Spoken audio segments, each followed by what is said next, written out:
wabarakatuh. Sampurasun pamirsa, tepang deui sareng simkuring dina warta utama. Media sosial nembe bae dihebohkeun ku ayana konten viral anu nimbulkeun padungdengan di tengah masyarakat anu pakait sareng dugaan tindakan rasis ku salah sahiji akun warganet. Dina video anu sumebar secara lega di rupa-rupa platform digital, saurang nonoman anu disebutkeun salaku putri ti salah sahiji perwira polisi diduga nantang warganet sanesna pikeun nuliskeun komentar anu ngandung unsur rasis. Matak janten sorotan, tindakan ieu disebatkeun ngagunakeun iming-iming artos salaku imbalan pikeun saha anu ngirengan eta tantangan. Ieu konten langsung nampi reaksi keras tur kancaman ti sagala lapisan masyarakat sabab dianggap tiasa ngarusak persatuan bangsa. Secara hukum anu lumaku di Indonesia nyebarkeun atanapi ngajak kana konten anu ngandung unsur rasis sareng sara teh tiasa dijerat ku Undang-Undang ITE kalayan sanksi pidana kurungan sareng denda anu kawilang abot. Ku ayana kajadian ieu, para ahli hukum sareng tokoh masyarakat ngelingan kasakumana warga digital utamana kaum ngora supados langkung bijak sareng mibanda etika nalika menggunakan media sosial. Konten anu dijieun kedahna mibanda ajen nu positif sanes ngahudangkeun pacangkadan. Media sosial kadahna janten tempat pikeun silih ngabagi hal anu mangpaat sanes kala nyebarkeun kangewa. Hayu urang ngajaga jembar kabudayaan sareng persatuan ku cara langkung bijak dina digital. Simkuring ngantunkeun wilujeng tepang deui dina warta salajengna. Hatur nuhun.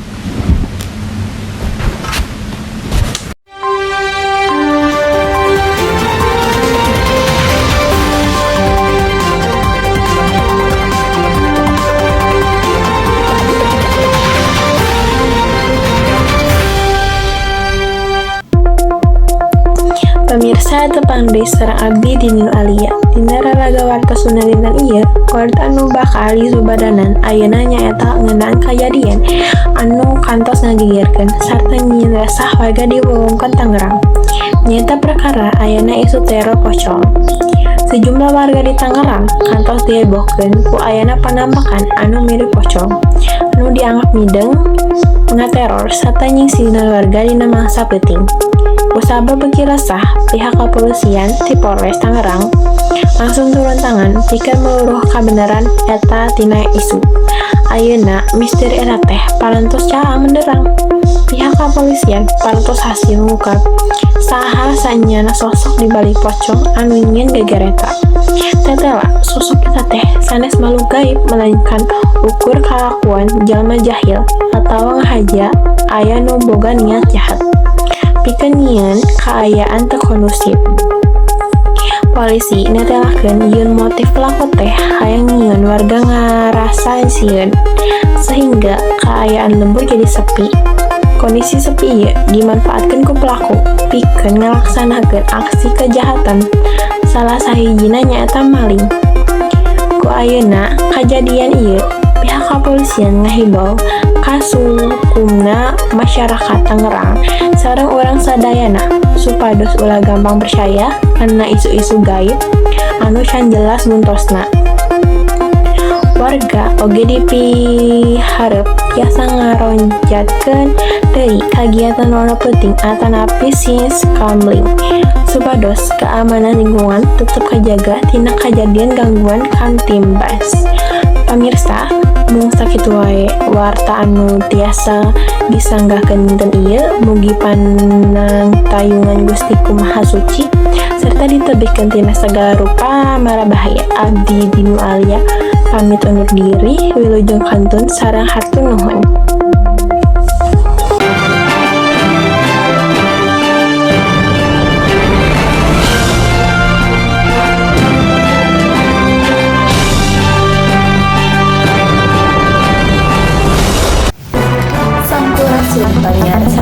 Simkuring Azkia Kinanza Aya bade ngadugikeun warta anu parantos kajantenan dina sasi ieu.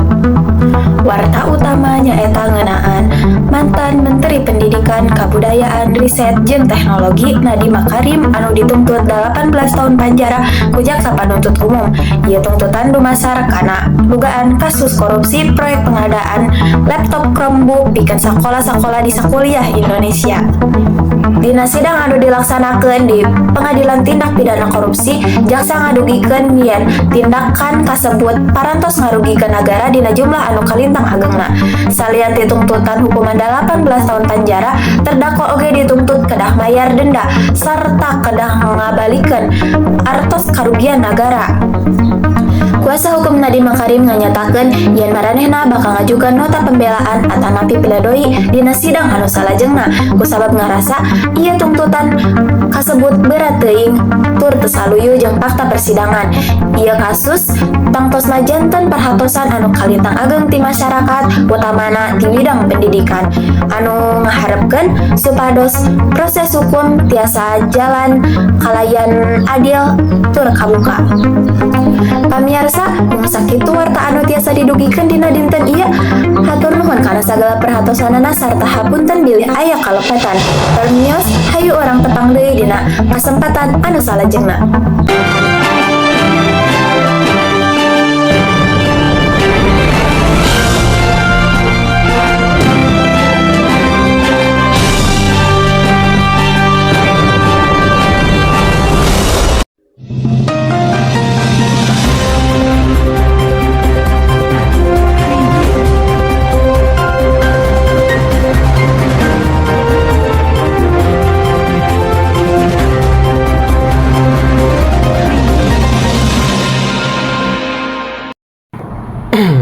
Wilujeng enjing pemirsa sadayana tepang deui sareng abdi Arda Nugraha dina warta bahasa Sunda dina ya.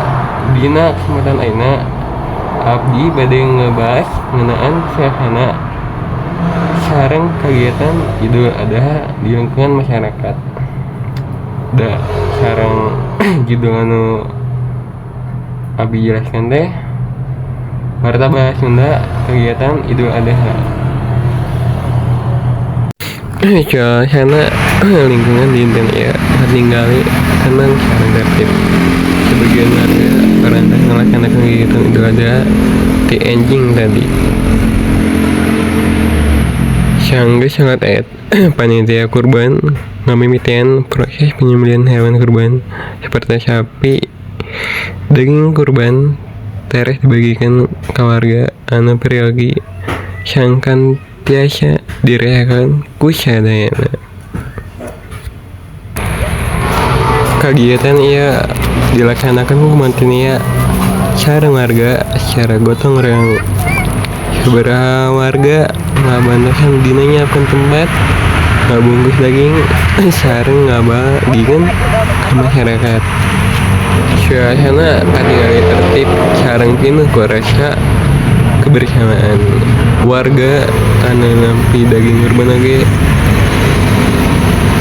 katinggali bunga sareng bersyukur ku ayana kagiatan lain. Abi ngabantosan kegiatan buat sabab mempererat silaturahmi.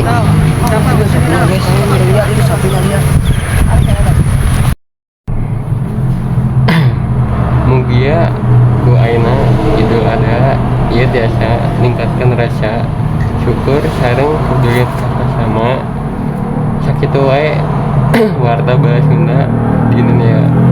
Tapi ada juga pamit undur diri. Hatur nuhun.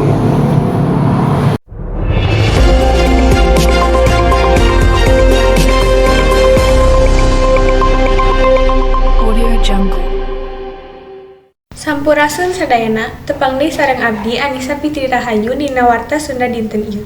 Salami sababaraha menit kapayun abdi bakal nyandak rupa-rupa informasi anu parantos dihimpun ku tim reaksi. Ngawitan ti beja, upaya ngamumulai budaya ratusan pelajar di Garut milu pasanggiri kaulinan lembur. Sangkan kaulinan tradisional Sunda teu kada seku kamajuan zaman jeung gadget, Dinas Pendidikan jeung Kabudayaan Kabupaten Garut ngayakeun pasanggiri kaulinan lembur tingkat sakola menengah. Rebo isuk, ieu acara anu lumangsung di Lapang Merdeka Garut teh ditiupkeun ku ratusan pamilon ti rupa-rupa wewengkon. Dina ieu pasanggiri rupa-rupa kaulinan lembur anu geus diangkat tembong teh dipindangkeun deui ka layanan hegar. Sababaraha jenis kaulinan anu dilombakeun di antarana egrang roronda, kelenci, tarompah panjang nepi ka galah asin. Sakabeh pamilon katembong sumanget pisan keur mintonkeun kaparigelana sewang-sewangan.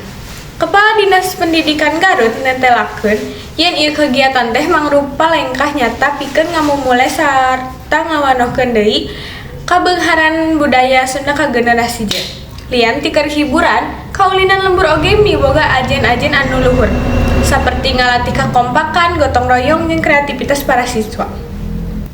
Anu narik perhatian para pamilon dengan saukur ulin, tapi oge diwajibkeun make pakaian adat Sunda seperti pangsi keur lalaki jeung kabaya keur awewe. Hal ieu nambahan suasana lembur anu mantes sarta merekesan estetis salila lomba lumangsung. Pihak sekolah anu milu ngaronjong ngarepkeun sangkan kegiatan kos kieu bisa diabuskeun kana agenda tahunan atawa malah jadi salah sahiji kegiatan ekstrakurikuler di sekolah. Ku kitu carana barudak ngora ayeuna bisa tetep ngajaga warisan karuhun, bari tetep ngarasa bunga sarta cager secara fisik. Hatur nuhun.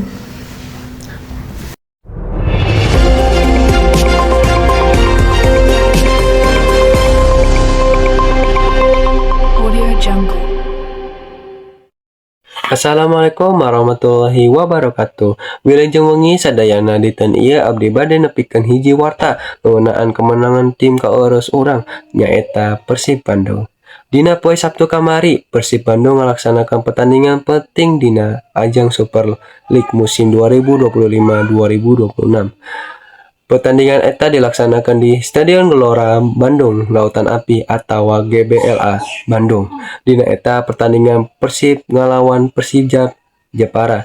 Tim mimiti babak kahiji, Persib langsung main agresif serta nyobian nyerang ka pertahanan lawan. Para pemain Persib nembokeun semangat jeung gawe bareng anu hade pisan. Sanajan sabaraha kali kesempatan emas sempet ngabentuk, tapi can aya gol nu bisa diasupkeun. Persija oge main cukup hade dina pertandingan tidak pertahanan. Ku kituna pertandingan lumangsung ketat nepi ka akhir babak kedua skor 2-2. Sanajan hasilna imbang, Persib tetap hasil ngahontal gelar juara sabab poin anu dikumpulkan geus teu bisa disusul ku tim sejen. Ribuan bobotoh anu hadir di stadion langsung sorak gembira serta ngayakeun selebrasi. Suasana stadion jadi rame ku suara yeyel jeung lagu dukungan Persib pikeun kemenangan ieu jadi kebanggaan pikeun warga Bandung jeung sakumna pendukung Persib di Indonesia. Ku hasil ieu Persib Bandung berhasil nyatet prestasi anu luar biasa serta ngabuktikeun yen tim Maung Bandung mangrupa salah satu sahijina tim pangkuatna di Indonesia. Mudah-mudahan harapna Persib bisa terus menjaga prestasi serta leuwih sukses dina kompetisi salanjengna. Hampunten upami aya kalapatan dina nyarios, hatur nuhun kana perhatosanana. Wassalamualaikum warahmatullahi wabarakatuh.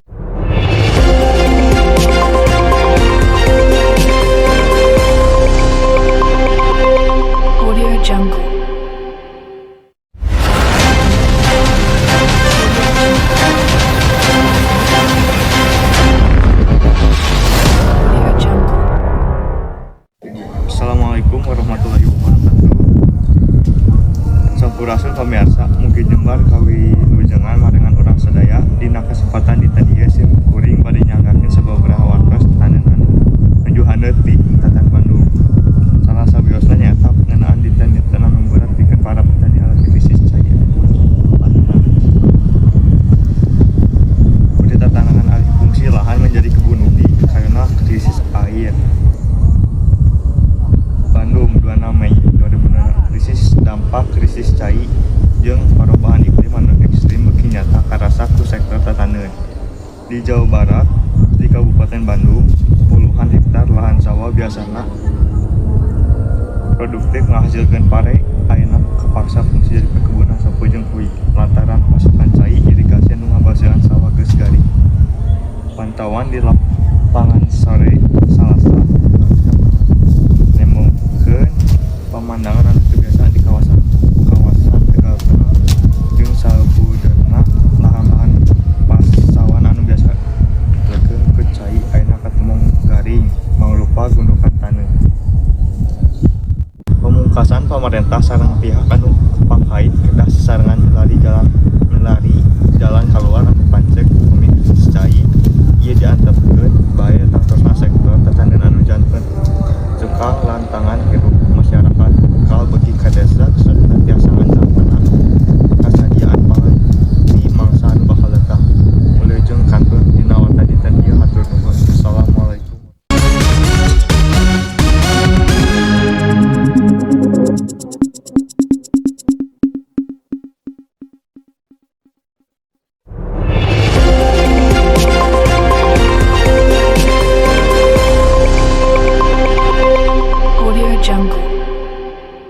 Assalamualaikum warahmatullahi wabarakatuh. Sampurasun tepangkeun nami abdi Aira Najwa di kelas 11.5.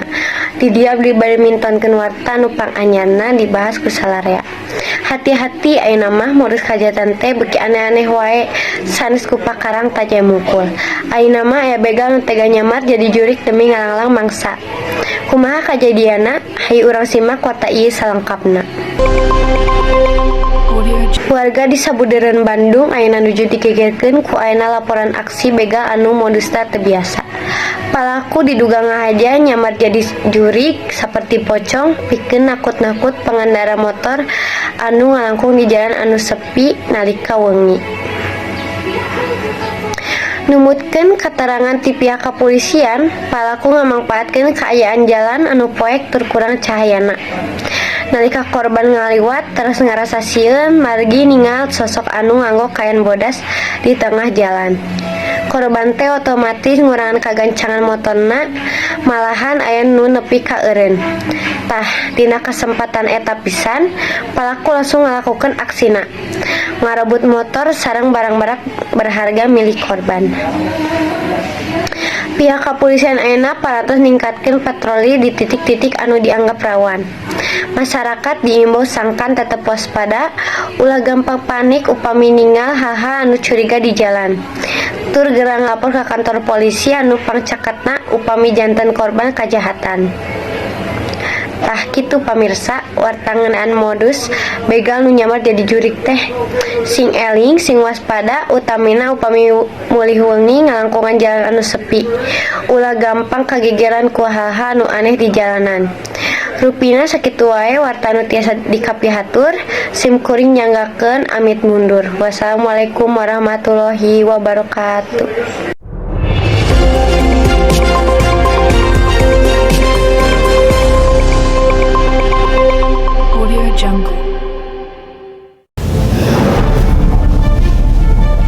Sampurasun pamirsa sadayana, wilujeng tepang deui sareng sim kuring dina acara warta Sunda Siang nu baris ngadugikeun sagala rupi informasi aktual ngeunaan kajadian anu nuju haneut di pawon boh aya nu di wewengkon Jawa Barat, nasional, dugi ka mancanagara.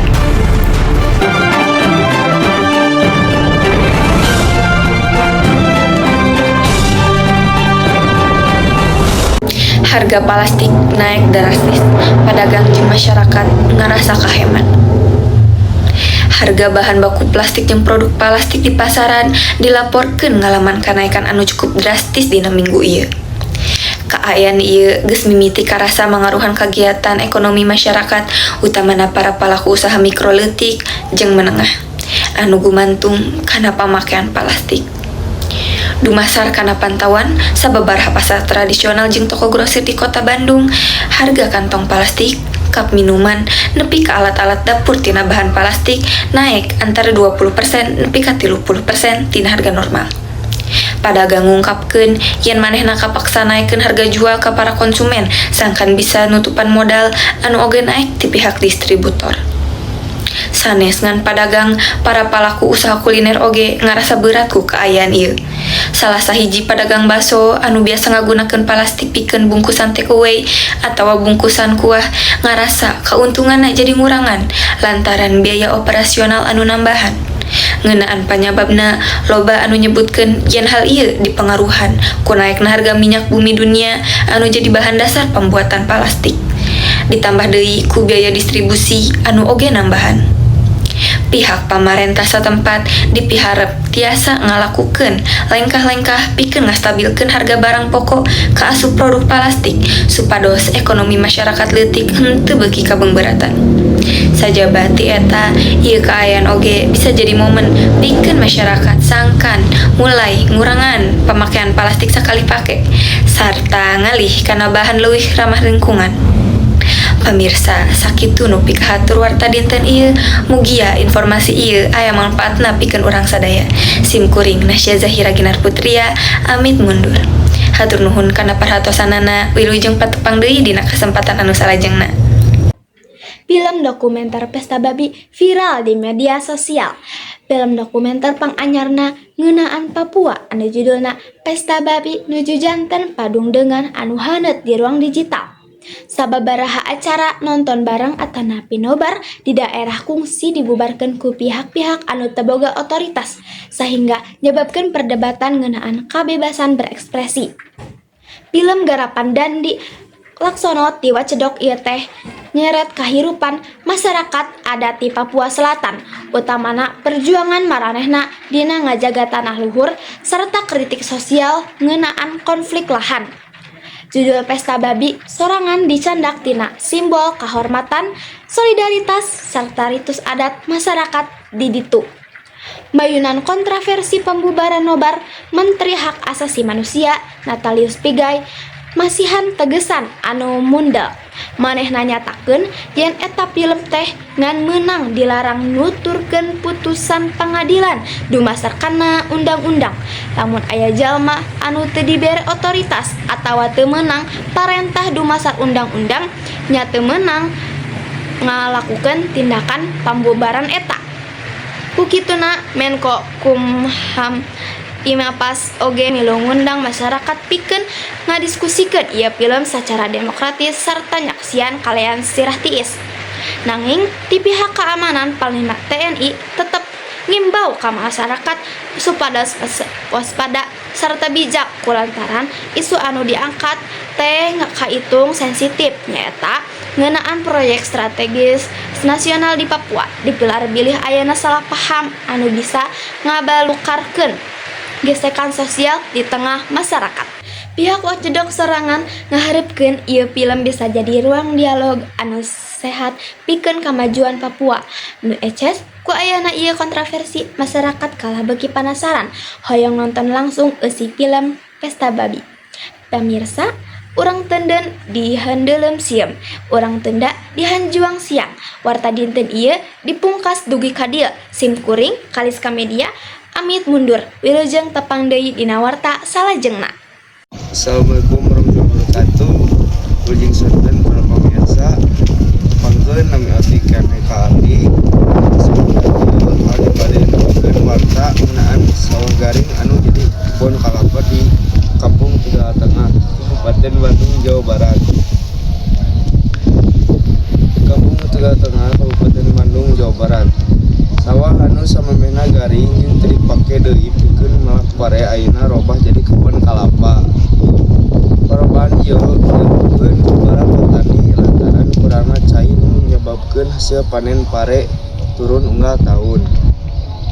Para petani mimiti melak bibit kalapa supaya lahan tetap menghasilkeun jeung bisa mere kauntungan dina jangka panjang. Pemerintah desa oge ngarojong eta kagiatan mere bantuan bibit jeung penyuluhan tetanen ka warga. Ayeuna lahan anu baheulana katempo tandus lalaunan jadi hejo deui sarta dipiharep bisa meronjatkeun perekonomian masyarakat di Kampung Tegal Tengah. Sampurasun baraya, wilujeng tepang deui sareng info anu paling haneut sarta viral di media sosial dina danget ieu. Sawatara poe ieu, dunia pendidikan jeung politik di negara urang nuju inggeng ku hiji warta anu bener-bener hanet serta mata kaget keur urang sararea. Pasalna, mantan Menteri Pendidikan urang ayeuna nuju nyahareupan tuntutan hukuman anu kacida beratna. Sareng simkuring Nabila Desviarti, yu urang bahas singget naon sabenerna nu kajadian.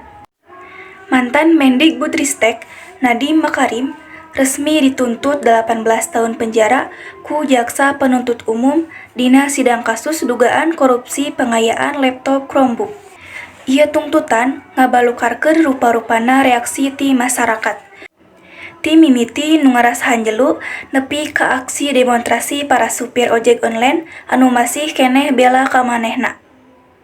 Pasualan korupsi pengadaan laptop Chromebook anu ninggang mantan Mendikbudristek Nadiem Makarim mimiti muncak dina pertengahan bulan Mei ayeuna. Pas jaksa macakeun surat tuntutan di Pengadilan Tipikor Jakarta.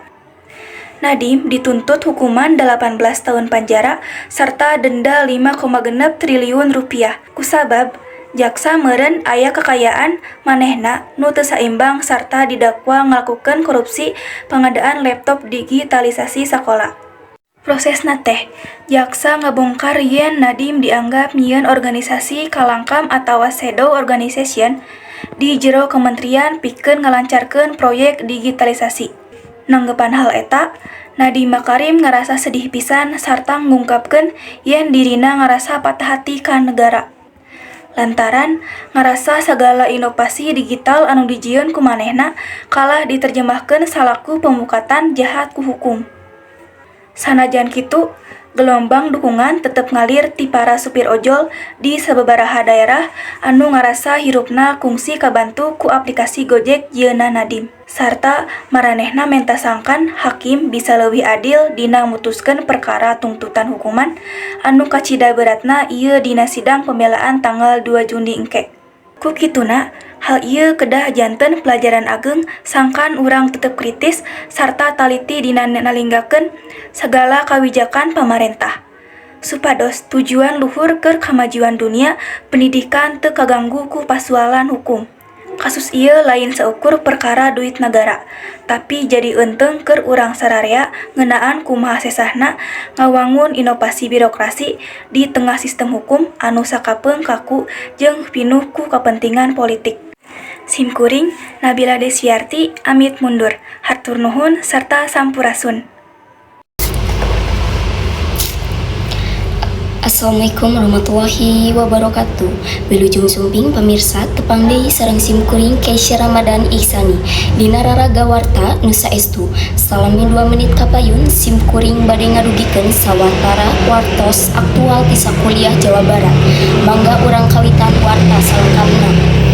Keberitaan ekonomi nasional deui-deui nyang hareupan ujian anu cekap berat.